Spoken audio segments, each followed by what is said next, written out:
Finding Your Fire, a weekly podcast with Meena Puri, an Ayurvedic practitioner and spiritual teacher who brings the ancient, time-tested wisdom of Ayurveda in this time of great upheaval and global ascension to inspire you to the next level of your spiritual evolution.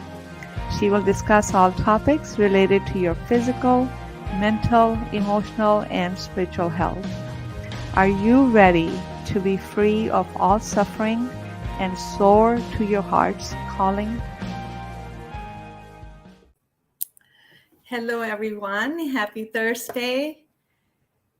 I'm Meena Puri.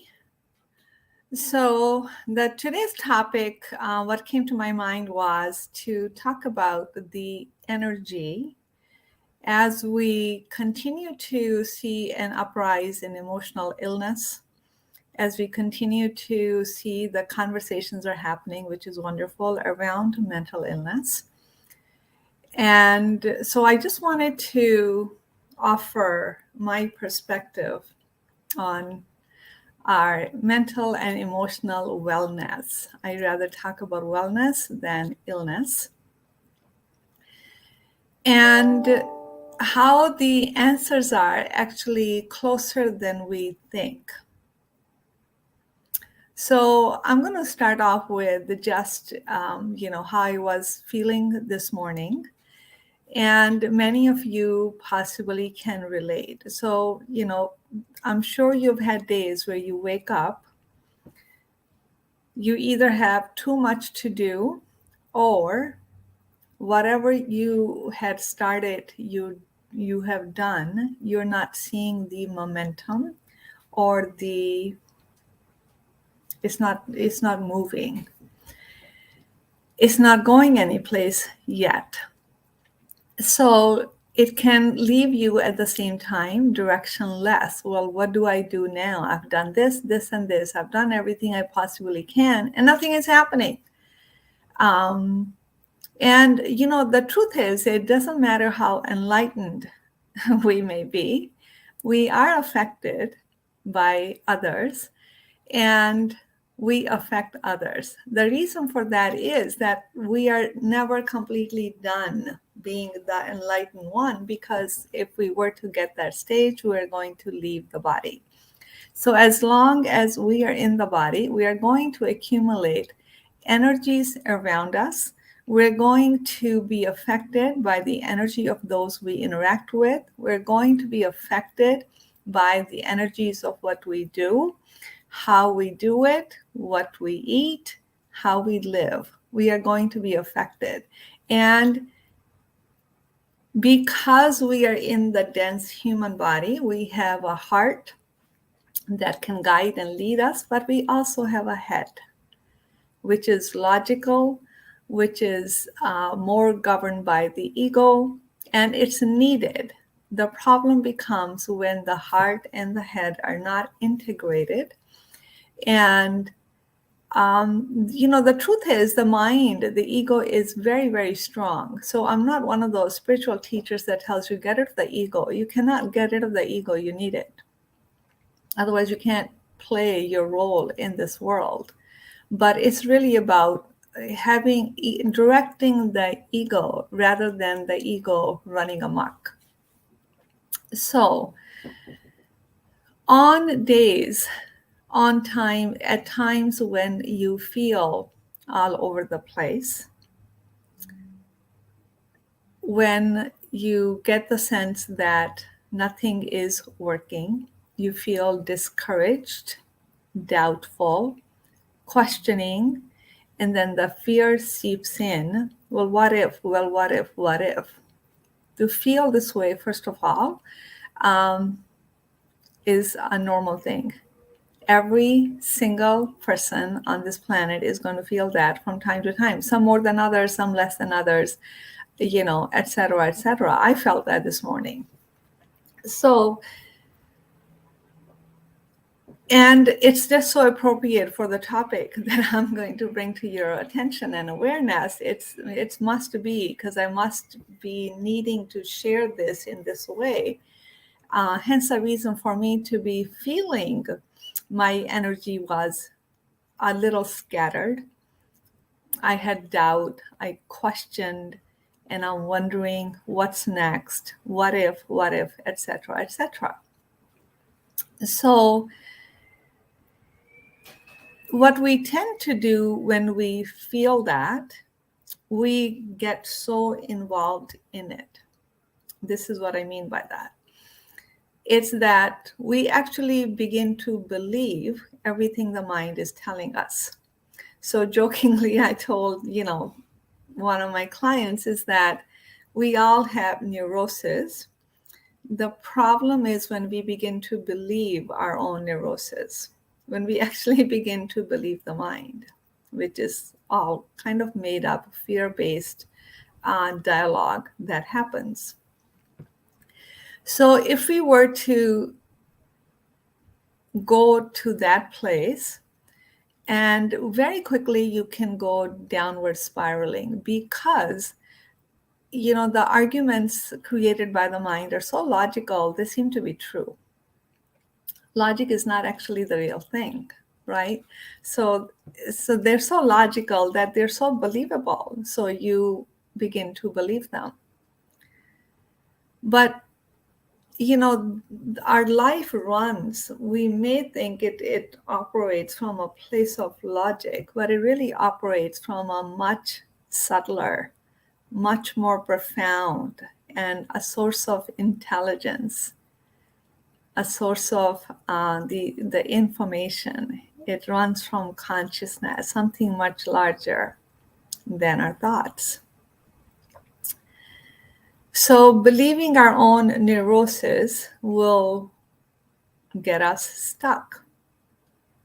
And hence we reinforce and rebelieve our own beliefs. We can also, very quickly get moving in the process of fixing it, right? Because as human beings, we want to fix things. We all want to fix things. We all want to control things because when you look at the external world, when you look at your lives, sometimes they are out of control. So there's the insecurity that things are not going to go as planned. I'm not going to get where I want to get to, or this is not going to happen the way I planned. There's that fear, that security that makes us want to control. But if I did this, and this, only if I handle it this way, I'll be able to predict the outcome and I'll be able to control it. It's just a natural thing. But the truth is, it actually gets us more stuck in our own neurosis, and it doesn't get us anywhere. Okay, so when we want to fix something, for example, anxiety is the whole world has an anxiety disorder, if you want to call it that. It's not just your anxiety; you're feeling the anxiety of the world because there's a lot of changes. Things are changing really fast. Information is coming at us at the speed of light. It really takes conscious effort for us to step back and be able to see and think clearly. And most of us will fall into the trap of fixing things. Fixing things. So when we are talking about fixing things, we are fixing it with our head. The same place that caused the perceived problems to begin with. So we can't fix problems from the same place that they came from. So for that reason, when we talk about, psychology or talk therapy, it's wonderful for many, many disorders. Everything is useful for somebody. Everything has a purpose and a benefit. But there's limitations to many things as well. So when we are engaging in things like talk therapy, we are, trying to conceptualize it or trying to understand it, which is important, but it necessarily does not solve the predicament that we are in. So talk therapy is not necessarily, sitting in the psychiatrist's office and talking. Talk therapy can be talking to a friend. I'm feeling this way. I'm feeling that way. I'm feeling this way. And they join in, and there we are. We're just swirling in our head. So we have to go to a different place.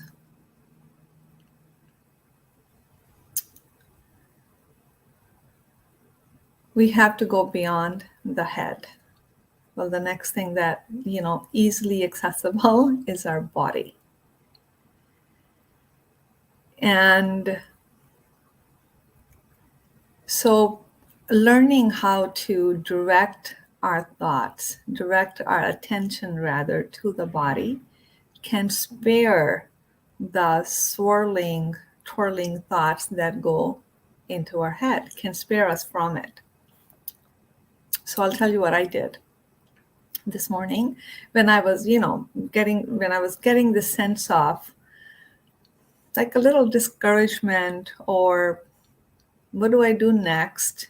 How come things are not moving at the speed I like them to move?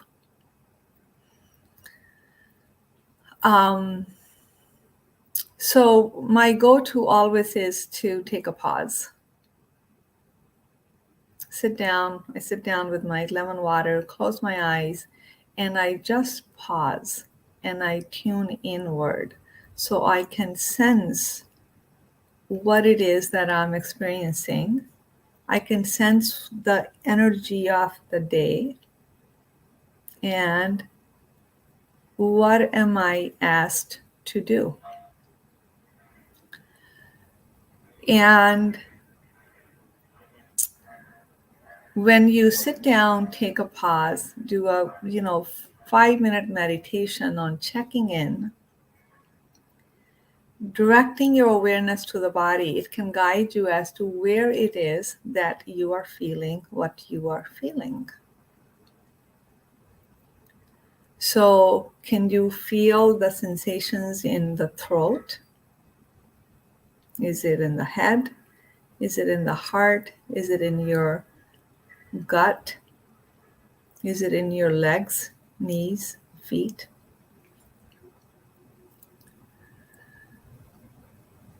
And because the truth is, when we are thinking things, the thoughts and the energy of the thoughts and emotions are coming in, your physical tissues take a hit from it. So the hit from it is what is causing the physical sensations. And actually, I'm going to detour just for a bit. It's this constant hit that our body takes from our mental and emotional upheaval that causes the internal contraction, and can it leads to physical issues. I've seen issues with low back pain, hip problems, knee problems. So it begins to show in the body. So the emotions and thoughts are not just energy, it lands on the tissues. The body takes the continuous hit from that energy, from that impulse. The body registers it. And when that happens on a chronic basis, long-term basis, we're going to end up with physical issues that are more that we can really see. I mean, we cannot ignore back pain when we can't sit up straight. We can't ignore knee pain or hip pain because it'll remind you in everything that you do. So the point of noticing where it is you are feeling what you're feeling is tuning into that area, placing your hand there, and just simply breathe. Breathe into that area. So don't worry about how is the breath going to get there. You set the intention of the breath to go into that area, which is feeling heaviness or the sensations that you're feeling. So the breath is going to disperse the energy. You can give it a try. So when you breathe, even for a minute or 2 minutes, you'll begin to notice the energy is beginning to disperse, or the intensity or whatever it is that you are feeling in that area in the body, it gets less intense. So the breath will move the energy. Simple as that. So when the energy moves, all of a sudden your mood changes. You feel a little bit better, right? And so when you feel a little bit better, you can think straight and ask the bigger question as to, what is this? Why am I feeling this way? What is this bringing up for me? Have I felt this before? Is this a familiar feeling that I have felt before? And the answer is going to be yes, because that's exactly why you are feeling this way today. So it can pull out or reveal what's already is in your psyche, so you can then heal it. So so I'm trying to gather my thoughts, because this is it's an endless topic. So feeling where you're feeling it in the body, breathing through it, and will disperse the energy. Another thing that disperses the energy is chanting, which I did. Any mantra chanting loudly, because a sound will break up the energy. Okay. Another thing to do is go for a walk. Moving the body will move the energy. I didn't go for a walk, but I lifted weights. I did 10 minutes upper body weight. It not only redirects your thought. I mean, it's hard to be anxious and trying to lift a weight that's really hard to lift at the same time. Your attention goes to the physicality of what you have to do. So you are redirecting the mind when you engage in something different. Consciously, you're engaging in something different, or going for a walk. Stretching, just gentle yoga, stretching, moving the body in any way is going to be hugely beneficial to get us out of the head. So I've often said that body is the best medicine for the mind. Use the body, save your mind. What we tend to do, we keep fighting with the mind. The mind fights with the mind. We just kind of live up here. It can't get us anywhere. So, and herein it leads me to what I just kind of wanted to briefly share with you, is the energetic system in the body. So when I talk about whatever it is you're feeling, where you're feeling it, located in the body, that's the chakra system that I'm alluding to. So in the human body, there are 7 chakras. These are energetic junction points, which Western medicine sees it only as glandular junctions, just tissues and mass. But Ayurveda goes deeper than the body. It's into the deeper intelligence of the body, the energy of it. So the 7 chakras are 3 below the heart, 3 above the heart. And it's always a good idea to ask, where is that thought living in your body? So when I taught the high school kids, they were so, clean slate. And I would ask questions like, you wake up in the morning, you come to class and you fail the test that you thought you were going to ace. What do you feel? Where do you feel it? You got a rejection letter, or your mother found out that you skipped school. What are you feeling? Where are you going to feel it? When you ask the question, where are you going to feel it, you just naturally move into the body, because it's landing somewhere in the body. So the below the heart, the 3 chakras have to do with our sense of stability, security, emotions, and our sense of making it in the world. And the unfortunate truth is, many of us are stuck below the heart. We're stuck in the day-to-day struggles of fear, anxiety, emotional dramas, relationship conflicts, and we're feeling not good enough. We're questioning if we can survive in this crazy world. the lack of self-esteem. So when we begin to, and so that's below the heart. Above the heart is your ability to speak, to create your world, throat chakra, your ability to see beyond what's visible to the eyes, and then your connection with that which is larger than you. So the point is, the evolution is of humanity is for us to move from the lower chakras into the higher chakras. But before we even move there, it's not that we just stay stuck open. We're just, I'm just an intuitive and I'm connected to the higher realms, but you're not grounded in reality. You're not grounded in your physicality. You don't feel grounded. I've met many clients who are just stuck open, especially many people in the yoga and the Ayurveda and the spiritual realms. They're like, I'm so open, but they're, like the air, like the wind, all over the place. So we get grounded into the lower chakras and we slowly move up.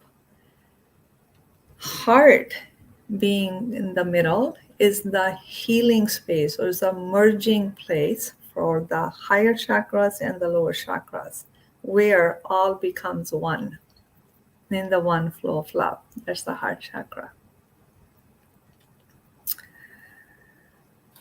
So, when we are looking at so many mental challenges that many of us are experiencing, simply connecting what you're feeling to the body and working with the body, working to breathe through their spaces. And another thing that I do is just a simple chakra meditation, which is, when we talk about energy, we talk about consciousness is light. So visualizing light and imagining it filling up your first chakra. And you continue to expand the light, suppose in your root chakra when you're breathing, and it'll begin to feel really good. When you do that, you may notice your hips and your legs get settled. I'll record a chakra meditation, actually. Few meditations I have to record, that'll be one of them. And then you slowly pull the light up into the second chakra and allow the light to fill that space. Third chakra, fourth, fifth, sixth, and seventh. You can hang out in each chakra as long as you like, because you'll notice, this feels really good. I really like being here. All of a sudden your energy is lifted, your mood is lifted, and you feel better. So this is a way to step away from our predicaments, from our anxiety, from our chaotic thoughts and feelings, and to see it for what it is and not actually believe it, and not try to solve these issues from the head. We can't solve mental problems from the mind. We have to go to a different place. So, and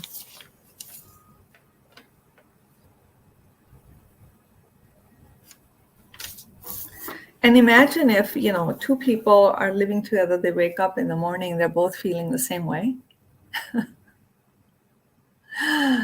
It's not good. That's not a good idea. That's not a good thing. And that happens more often than we think. And the truth is, you can very easily connect with others. When you talk about it, you call a friend, I've been feeling this way, and they'll tell you, yeah, I'm feeling the same way, because it is true. it's not just your own separate individual feeling. We're not living on an island boxed away from others. Energy cannot be compartmentalized.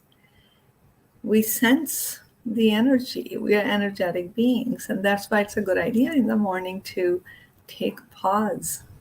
When things go chaotic in the head, do nothing. Take a pause. Sit down. Close your eyes. Breathe. It's simple. The answers actually are much simpler than we think. It's just that we're used to looking for complex answers. The answers are simpler. So that brings me to, which I wanted to share with you, brings me to this amazing opportunity that you have next Tuesday at noon. By the way, all of this that I'm talking about, it is Ayurveda. Ayurveda is not just herbs. So this whole Ayurvedic physiology, the anatomy, the chakra, the energy, consciousness, this is all Ayurveda. So here's an opportunity I'd like to invite you next Tuesday at noon EST.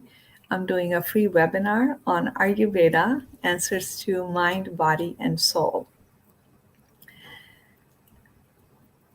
I will put the link here below the video that you can click. You have to register to join. Even if you think you can't make that time, join anyways, register anyways, so you can get the recording. I'll send the recording to those who have registered.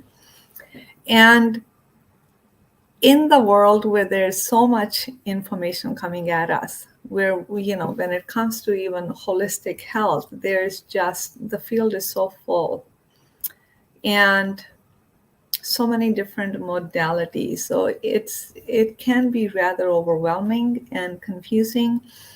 And the truth is, we're integrated whole being. So I don't, say, I'm going to take care of my body today. Next week, I'll take care of my mind. And tomorrow, I'll take care of my soul. It doesn't work like that. We're not fragmented. So that, when we are, and I talk about consciousness is not something that's out there. Consciousness is within us. We cultivate a higher level of consciousness by teasing it out of us, by practicing, by meditations, by reflections, by asking the bigger questions. So in that place of higher consciousness, when we experience it, we can't help but infuse it into our living, our working, our eating, our interacting with others. When the consciousness is infused in every action that we take, that action is good for the mind, good for the body, good for the soul. When you meditate, yes, it's great for your mind. It's great for your body because it reduces the cortisol levels, go down, your nervous system relaxes, your body relaxes. It's good for the soul because everything that was coming in the way of you connecting with your soul is no longer there because you cleared it up by pausing, by sitting, so the thoughts can come and go and you can clear it up. So Ayurveda is I feel can be the answer for so many people who are struggling to attain their best health and they're struggling to heal. So that's what this webinar is going to be about. I'm going to share with you how Ayurveda can be the answer, and I will have another opportunity at the end of the webinar for you to look into. So be sure to sign up and register for the webinar. It's next Tuesday. I'm going to post the link below. And what else? Oh, and if you want to start on Ayurveda. So my first book, Healing Your Relationship with Food, many of my clients call it the mini Ayurveda. So my forte is always going deeper than the body, than the food. So there's a lot of, the emotional issues that we have surrounding food. I start with that, but then I present to you why Ayurveda can help you solve that problem. So there's a big chunk of the book that's on Ayurveda. So many clients call it the mini Bible of Ayurveda. So if you're looking to understand what Ayurveda is, I really put it in layman's terms so you can understand it. So get a copy of that book. It's on Amazon. It's also on my website. I'll post a link also. And my second book, when I continue to talk about, I talked about healing in the heart. The second book that I wrote is Wake Up and Heal. It is about healing. It is about integrating all of our emotional and mental chaos and upheaval, and how to transform that into the higher vibration of love into the heart to heal the emotions. So I'll post both links below the video. If you like this video, please click like. And if you like to subscribe to my channel, I do a podcast every Thursday. I do many other topics as well in between. Subscribe to my channel if you like this kind of stuff, and be sure to share. Let me know in the comments if this was useful. What was the one thing that you took away? How are you feeling today? How do you handle when you wake up in the morning, when your energy is chaotic? How do you deal with it? I would love to hear. Thank you so much. And I look forward to seeing you at the next week, and be well. Thank you for listening to Igniting Change, Finding Your Fire. If you enjoyed this episode, don't forget to hit the like and subscribe button, and we look forward to being with you next week.